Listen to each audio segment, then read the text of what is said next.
نحمد و نصلی علی رسولہ الکریم اما بعد فاعوذ باللہ من الشیطان الرجیم بسم اللہ الرحمن الرحیم اللہم صلی علی سیدنا و مولانا محمد و علی آلہ وسلم سبحان ربک رب العزت عما یصفون سلام علی المرسلین والحمد للہ رب العالمین رب زدنی علما۔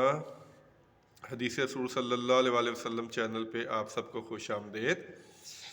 آج ہم احادیث کی روشنی میں بات کریں گے خودکشی کا جو عمل ہے اس کے بارے میں، کہ خودکشی کا اسلام میں کیا اس کا گناہ ہے اور کیا اس کا عذاب ہے۔ جو پہلی حدیث ہے وہ ابو ہریرہ رضی اللہ تعالیٰ عنہ اس کے راوی ہیں، بخاری شریف کی حدیث ہے 5778 روایت کرتے ہیں نبی پاک صلی اللہ علیہ وسلم نے ارشاد فرمایا، جو شخص زہر پی کے خودکشی کرے وہ جہنم میں قیامت تک زہر پیتا رہے گا۔ جو شخص پہاڑ سے گرا کے اپنے آپ کو خودکشی کرے اسے قیامت تک جہنم میں وہی عذاب دیا جاتا رہے گا۔ جو کسی اوزار سے اپنے آپ کو مار کے خودکشی کر لے قیامت تک وہ جہنم میں رہے گا اور اس کو وہی عذاب دیا جاتا رہے گا جس سے دنیا میں اس نے اپنی جان ختم کی تھی، اپنے آپ کو مارا تھا جس طریقے سے قیامت تک اس کو وہی عذاب دیا جاتا رہے گا۔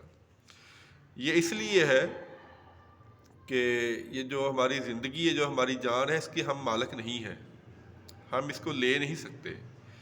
یہ جو ہمارا مالک ہے جس نے ہمیں زندگی دی ہے، یہ اسی کا حق ہے کہ وہی ہم سے جب چاہے یہ زندگی لے سکتا ہے۔ ہم اس زندگی کو ختم نہیں کر سکتے، اگر ہم ختم کریں گے تو ہم گناہ گار ہوں گے۔ اور ایک مسلم شریف کی روایت ہے 2255 جابر بن سمرہ رضی اللہ تعالیٰ عنہ اس کے راوی ہیں۔ وہ روایت کرتے ہیں کہ نبی پاک صلی اللہ علیہ وسلم کے پاس ایک جنازہ لایا گیا، وہ ایسے شخص کا تھا جس نے خودکشی کی ہوئی تھی، تو آپ صلی اللہ علیہ وسلم نے اس کی نماز جنازہ نہیں پڑھی۔ آپ اس سے اندازہ لگا لیں کہ خودکشی جو ہے یہ کیسا عمل ہے کہ آپ صلی اللہ علیہ وسلم آپ نے اس کا جنازہ ہی نہیں پڑھا۔ اور بخاری شریف میں ایک بہت مشہور روایت ہے، یہ 4-5 دفعہ تو میری نظروں سے گزری ہے، واللہ عالم اس سے زیادہ بھی ہو، کافی دفعہ یہ روایت جو ہے وہ گزری ہے مختلف صحابہ سے۔ جو میری نظر سے گزری ہے وہ ہے 3062 نمبر ہے، 4203 نمبر ہے اور 6493۔ یہ 3-4 روایتیں میری نظر سے گزری ہیں بخاری شریف کی۔ اس میں 2 روایتیں ہیں، ایک یہ ہے کہ جنگ ہو رہی تھی تو ایک صاحب مال شخص تھا مسلمانوں میں سے، وہ جنگ کر رہا تھا، تو آپ صلی اللہ علیہ وسلم نے ارشاد فرمایا کہ اگر کسی نے جہنمی کو دیکھنا ہے تو اسے دیکھ لے۔ اب وہ مسلمان ہے اور جہاد کر رہا ہے اور آپ فرما رہے ہیں کہ کسی نے جہنمی کو دیکھنا تو اسے دیکھ لے۔ صحابہ کو اب بڑا تجسس ہوا کہ ہم پتہ تو کریں یہ کیا معاملہ ہے۔ وہ شخص بڑی بے جگری سے لڑ رہا تھا اور صحابہ نے آگے کہا، یا رسول اللہ علیہ وسلم جس کے بارے میں آپ نے جہنمی ہونے کی بات کی ہے، بات تو آپ کی سچی ہے، اس میں تو کوئی شک ہے ہی نہیں، لیکن وہ تو بڑی بے جگری سے لڑ رہا ہے، کافروں کو قتل کر رہا ہے۔ آپ صلی اللہ علیہ وسلم نے فرمایا وہ جہنمی ہے۔ تو اس کا انجام یہ ہوا کہ وہ زخمی ہو گیا۔ اب اس کے بارے میں 2 روایتیں آتی ہیں آگے۔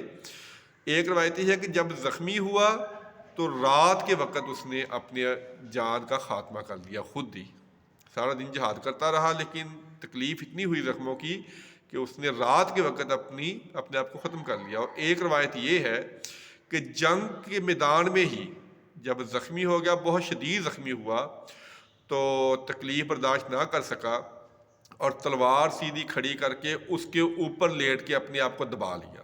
یہ 2 روایتیں ہیں، یعنی لیکن کی اس نے خودکشی ہے، جہاد بھی کیا، کافروں کو قتل بھی کیا، لیکن آخر میں جہنمی ہو گیا کیونکہ خودکشی کی ہے۔ یہ جو خودکشی ہے اس کی اسلام کے اندر کوئی اجازت نہیں ہے۔ اسلام مصیبتوں اور دکھوں کی وجہ سے جان لینے کو غلط سمجھتا ہے، حرام سمجھتا ہے، یہ ہم روایت پہلے بھی سن چکے ہیں کہ کوئی شخص جو دنیا میں اسے تکلیف آتی ہے اس کی وجہ سے موت کی تمنا نہ کرے۔ موت کی خواہش کرنا بھی غلط ہے، اور یہاں تک کہ اپنے آپ کو مار دینا یہ تو بہت غلط ہے۔ اس لیے کسی بھی حال میں اسلام جو ہے ہمیں بہت ہی متوازن زندگی گزارنے کا درس دیتا ہے۔ اس میں دکھ اور تکلیف کو برداشت کرنے کا صبر ہمیں حکم دیا گیا ہے، اس پہ اللہ تعالیٰ بہت اجر دیتا ہے۔ تو خودکشی جو ہے وہ اسلام میں حرام ہے، خودکشی کی کوئی اجازت نہیں ہے۔ اس لیے میں بار بار تقریباً کافی بیانوں میں کہہ چکا ہوں کہ خدا را حدیث کی کتب کا مطالعہ کیا کریں، قرآن پاک کو ترجمے کے ساتھ پڑھیں، اور احادیث کی کتب کا ضرور مطالعہ کریں، کیونکہ ہمارا دین مکمل ہو ہی نہیں سکتا، ہمیں دین کے بارے میں پتہ چل ہی نہیں سکتا جب تک ہم نبی پاک صلی اللہ علیہ وسلم کے ارشادات مبارکہ اور آپ صلی اللہ علیہ وسلم کی زندگی مبارکہ کے بارے میں نہیں پڑھیں گے۔ ہماری خوش قسمتی ہے، یہ ہماری بہت بڑی خوش قسمتی ہے کہ ہم اس نبی کی امت نہیں ہیں جنہوں نے ہمیں زندگی کے ایک ایک پہلو کے بارے میں رہنمائی فرمائی ہے۔ یہ ہماری خوش قسمتی ہے، اور بد قسمتی ہماری یہ ہے کہ ہمارے پاس وقت نہیں ہے۔ فضولیات کاموں کے لیے ہمارے پاس بہت وقت ہے، لیکن حدیث رسول پڑھنا، اس کو سننا، نبی پاک صلی اللہ علیہ وسلم کی سیرت پڑھنا، اس کے لیے ہمارے پاس بالکل وقت نہیں ہے۔ اس لیے ہم اختلافات کا شکار ہے، پریشانیوں کا شکار ہے، ہمیں پتہ ہی نہیں ہم نے زندگی کس طرح گزارنی ہے۔ وہ ہمیں کیسے پتہ چلے گا؟ ہمارے پاس صرف ایک ہی مشل راہ ہے، ہمارے پاس ایک ہی چوائس ہے۔ میں بار بار یہ کہتا ہوں کہ خدا را اپنے گھروں میں احادیث کی کتب لا کے رکھیں، خود مطالعہ کریں، ہمیں پتہ تو چلے کہ ہمارا دین ہے کیا۔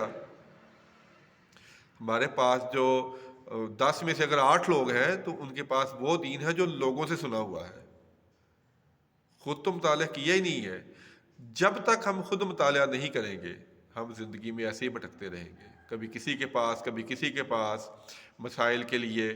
تو اگر ہم حدیث کی کتب کا مطالعہ کر لیں، ہاں جو چیز نہ سمجھ لگے وہ علماء سے پوچھ لیں، لیکن خدا را خود پڑھیں، خود دین کو سمجھیں۔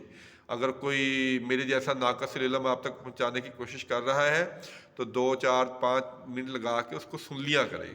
اللہ تعالیٰ سے دعا ہے اللہ تعالیٰ عمل کی توفیق عطا فرمائے، اللہ تعالیٰ حدیث رسول صلی اللہ علیہ وسلم سن کے اس کو آگے پہنچانے کی توفیق عطا فرمائے، آمین ثم آمین۔ السلام علیکم ورحمۃ اللہ وبرکاتہ۔